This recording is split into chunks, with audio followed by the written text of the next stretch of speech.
Hello, my name is Derrick, and I'm a GMAT expert here at Magoosh. And today, I'm going to share with you 5 strategies to help you conquer GMAT verbal section. All right, so stay tuned. So before we jump into the 5 strategies, I want to just talk to you a bit about the GMAT verbal section. It is a very challenging part of the exam. No ifs, ands, or buts about it. It's very different than quant, where you have exact answers. Whereas the GMAT verbal section, you're looking for the best answer. And that actually leads me to tip number 1. 4 wrongs make a right. So in the GMAT verbal section, you are better served, instead of looking for the correct answer, actually eliminating the wrong answers. You want to make sure that you're looking for the answer that best fits the question type versus the answer that you think is correct, right? So many times you have to remove some of the skills or training or experiences that you had previously when it comes to rules of grammar, critical reasoning, and reading comprehension, and then actually adjusting those to fit what is actually being asked on the exam. So the mindset that you want to have going into verbal section of the GMAT is 4 wrongs make a right, and that you are better served using process of elimination instead of trying to jump in with a very quant mindset of finding the right answer right away. The next strategy and tip I give you is to be patient with yourself, right? Be open and honest on areas of the exam that you just don't know. So the key to success on verbal is making sure you keep a proper pacing and a nice rhythm to get you through the exam in the proper amount of time. And that actually means burning questions, right?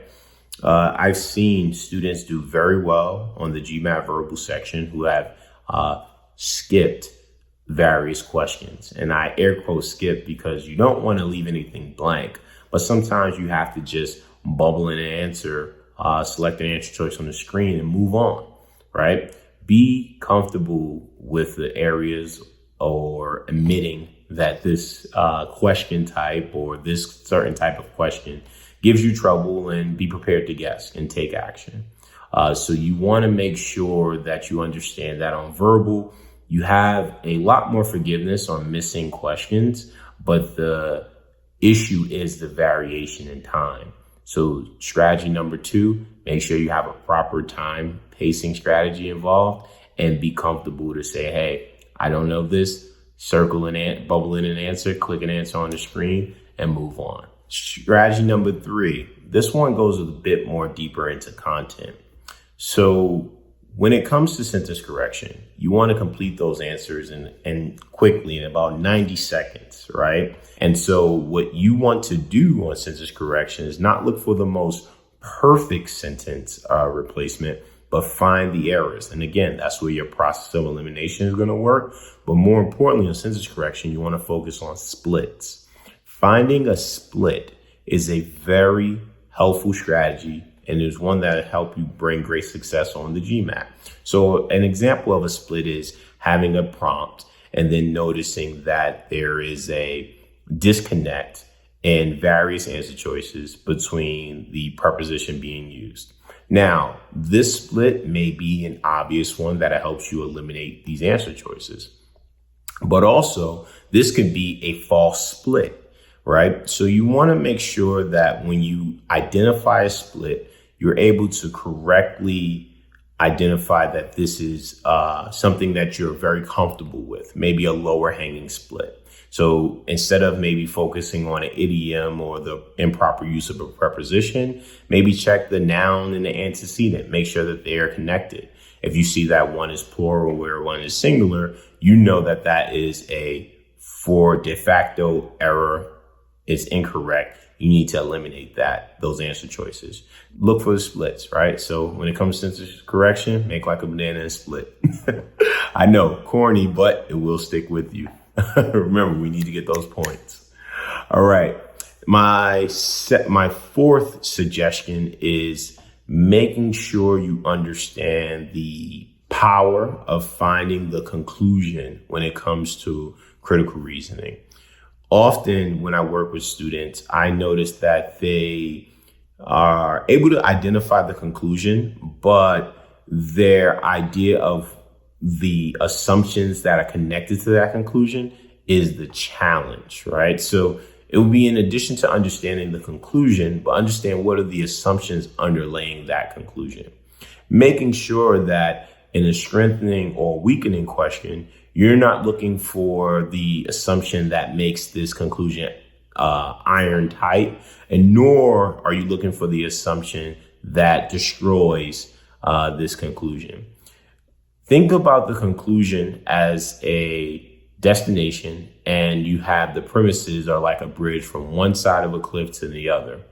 To weaken that bridge, right? To weaken that bridge, you do not have to destroy the bridge completely. You just have to put a few chips in it to make it a bit wobbly, make it a bit uncertain. And those are the underlying assumptions that make it possible for us to link together the beginning of the statement to the conclusion. So you want to make sure you understand the various premises, but also see if there's any weaknesses in those stories. All right. So make sure you identify the conclusion, but also make note of the various premises. What I've done is that I usually, in my mind, draw like a quick slight picture or a few notes on my whiteboard or on my legal pad given during the exam, and just make a little circle around the conclusion. And the fifth and final strategy I will provide to you is the strategy of reading comprehension. So reading comprehension is often looked at as a space where it becomes an excuse to use a lot of time because there's a lot of writing. We have a class that I actually lead. It's on skim reading. You should check us out on Wednesdays live on the Magoosh platform, where we talk about the power of skim reading and understanding how to find keywords to help you leverage a passage to get the most out of it that you need. So words very similar to critical reasoning, like however, therefore, or just positioning of different paragraphs and how they're used will help you get a better idea of what is actually being told in a story and what is the author opinion. Majority of the time, you're going to see passages created from critical reasoning that are going to have opposite points of views, right? And so often making a T-chart on your paper and being able to dispel the two sides, having a conversation about what the pros and the cons are. Another tip and strategy I give for reading comprehension is creating mind maps, right? Where you can have your piece of paper, draw circles in your notepad, and then those circles can represent the various paragraphs that are being displayed on the screen. And there you could put, hey, main ideas in paragraph 1, put MI.